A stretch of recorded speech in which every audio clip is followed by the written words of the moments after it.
കൊല്ലം തുളസിയുടെ വാർത്തകൾ കുറച്ചധികം ദിവസങ്ങളായി തന്നെ സോഷ്യൽ മീഡിയയിൽ നിറയുന്ന ഒരു കാര്യമാണ്. പ്രേക്ഷകരെല്ലാവരും അദ്ദേഹത്തിന്റെ ഇപ്പോഴത്തെ അവസ്ഥയെക്കുറിച്ചാണ് കൂടുതലും സംസാരിക്കുന്നത്. കൊല്ലം തുളസിയുടെ അവസ്ഥ വളരെ ദാരുണമാണ് എന്ന് പ്രേക്ഷകർ എല്ലാവരും ഒരേപോലെ അഭിപ്രായപ്പെടുന്നുണ്ട്. ഒരു കാലത്ത് മലയാള സിനിമയിൽ നിറഞ്ഞു നിന്ന ഒരു മനുഷ്യനാണ്. അതുകൊണ്ട് തന്നെ അദ്ദേഹത്തിന് ഇത്തരത്തിലൊരു കാര്യം വരുമ്പോൾ അല്ലെങ്കിൽ ഒരു പ്രശ്നം വരുമ്പോൾ നമ്മളെല്ലാവരും കൂടെ നിൽക്കണമെന്നാണ്. ഭാര്യ പലതും പറഞ്ഞ് തെറ്റിദ്ധരിപ്പിച്ച് തന്റെ മകളെയും കൂടി തന്റെ അരയിൽ നിന്ന് കൊണ്ടുപോയി എന്ന് സങ്കടത്തോടെ പറഞ്ഞിരിക്കുകയാണ് ഇപ്പോൾ നടന് ഇതാണ് ഏറ്റവും വലിയ വിഷമമെന്നാണ് പറയുന്നത്. എന്റെ ജീവിതത്തിലെ തന്നെ എല്ലാം ആകസ്മികമായി സംഭവിച്ച കാര്യങ്ങളാണെന്ന് നടൻ വെളിപ്പെടുത്തുന്നു. നടി അമ്മയ്ക്കൊപ്പം ഗാന്ധി ഭവനിൽ ഇപ്പോൾ താമസിക്കുന്നുണ്ട്. അവരെ കണ്ടപ്പോഴാണ് ഞാൻ കുറിച്ച് ചിന്തിച്ചത്. അമ്മയെ എവിടെയെങ്കിലും കൊണ്ടുപോയി കളഞ്ഞിട്ട് വരാനാണ് മക്കൾ പറഞ്ഞത്. എന്റെ കഥയും ഏകദേശം അതിന് സമാനമാണ്. എന്റെ നല്ല കാലത്ത് എനിക്ക് പാകമല്ലാത്തൊരു ബെൽറ്റ് എടുത്ത് ഞാൻ ധരിച്ചു. അതിൽ പിന്നീടൊരു ബുദ്ധിമുട്ട് തോന്നി. അവർക്കെന്നെ സഹായിക്കാൻ പറ്റുന്നില്ലെന്ന് തോന്നിയതോടെ തന്നെയാകാം എൻ്റെ ഭാര്യ സ്ത്രീ എന്നെ ഉപേക്ഷിച്ചു പോയത്. എനിക്കുള്ള വിഷമം എൻ്റെ മകളെപ്പോലെ എന്നിൽ നിന്നും അകറ്റി എന്നത് തന്നെയാണ്. ശരിക്കും പറഞ്ഞാൽ അതെനിക്കൊരു സങ്കടമാണ്, ഒരു തീരാ ദുഃഖം തന്നെയാണ്. ഏതൊരച്ഛനാണ് അത് സഹിക്കാനാവുക? ആർക്കാണ് അത് മുന്നോട്ട് കൊണ്ടുപോകാനാവുക?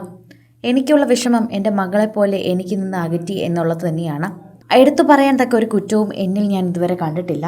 കലാകാരന് സമൂഹത്തോട് പ്രതിബദ്ധതയുണ്ടെന്ന് വിശ്വസിക്കുന്ന ആളാണ് ഞാൻ. അതുകൊണ്ട് തന്നെ അത്തരം മൂല്യങ്ങൾ ഞാൻ ഉയർത്തിപ്പിടിക്കുന്നുമുണ്ട്. മാത്രമല്ല എൻ്റെ അച്ഛനൊരു അധ്യാപകൻ കൂടിയാണ്. മരിക്കാൻ ഞാൻ എപ്പോഴും റെഡിയാണ്. 13 വർഷം മുൻപാണ് എനിക്ക് ക്യാൻസർ വന്നത്. അതിനെക്കുറിച്ചും ഞാൻ സംസാരിക്കുന്നുണ്ട്. അതിനെക്കുറിച്ചും എനിക്ക് പറയാൻ യാതൊരു മടിയുമില്ല. പക്ഷേ ഒരു പോസിറ്റീവ് മൈൻഡോടെയാണ് ഞാൻ എന്നും ജീവിക്കുന്നത്. ക്യാൻസർ വന്ന ശേഷം സാമ്പത്തിക ബുദ്ധിമുട്ട് അനുഭവിച്ച ഞാൻ പാപ്പരായി. അന്ന് മകൾക്ക് ബാംഗ്ലൂരിൽ ജോലിയാണ്. ക്യാൻസർ ബാധിച്ച് ഞാൻ ചികിത്സയിലായിരുന്നു. ആ സമയത്താണ് ഭാര്യ എന്നോട് പറയാതെ ഇറങ്ങിപ്പോയത്. ജോലിക്കാരിയോട് മാത്രമേ പോവുകയെന്ന് പറഞ്ഞിട്ടുണ്ടായിരുന്നുള്ളൂ. അതൊക്കെ എല്ലാവരും അറിയണം, ഓർക്കണം. എല്ലാവരും അത് മനസ്സിലാക്കേണ്ട കാര്യമാണെന്നാണ് കൊല്ലം തുളസി തന്നെ അദ്ദേഹത്തിൻ്റെ വാക്കുകൾ കൊണ്ട് എല്ലാവരോടും പറയുന്നത്. ചാവാൻ കിടക്കുന്ന അങ്ങേരെ ഞാനെന്തിന് കാണണമെന്ന് ജോലിക്കാരിയോട് ചോദിച്ചു. അവർ നൽകിയ മറുപടിയും അങ്ങനെ തന്നെയാണ്. മാനസികമായ ഐക്യം ഞങ്ങൾ തമ്മിലില്ലായിരുന്നു. എൻ്റെ ആദ്യത്തെ കല്യാണമായിരുന്നു അത്. അവരുടെ 2ാം വിവാഹവും. ആദ്യ ബന്ധത്തിൽ അവർക്ക് 2 മക്കളുണ്ടായിരുന്നു. അവരുടെ മക്കളും പെർമിഷൻ ചോദിച്ചിട്ടാണ് ഞാൻ വിവാഹം കഴിച്ചത്. ആ പിള്ളേർക്കും എന്നെ ഇഷ്ടമായിരുന്നു. അന്ന് പോയ ശേഷം ഭാര്യ തിരിച്ചു വന്നിട്ടില്ല. അതിനു മുൻപ് മകളുടെ വിവാഹം ഞാൻ നടത്തിയിരുന്നു. ഞാൻ ആഭാസനാണ്, കള്ളുകുടിയനാണ്, പെണ്ണുപിടിയനാണ്, ഇങ്ങനെയൊക്കെയാണ് പറഞ്ഞിരുന്നത്.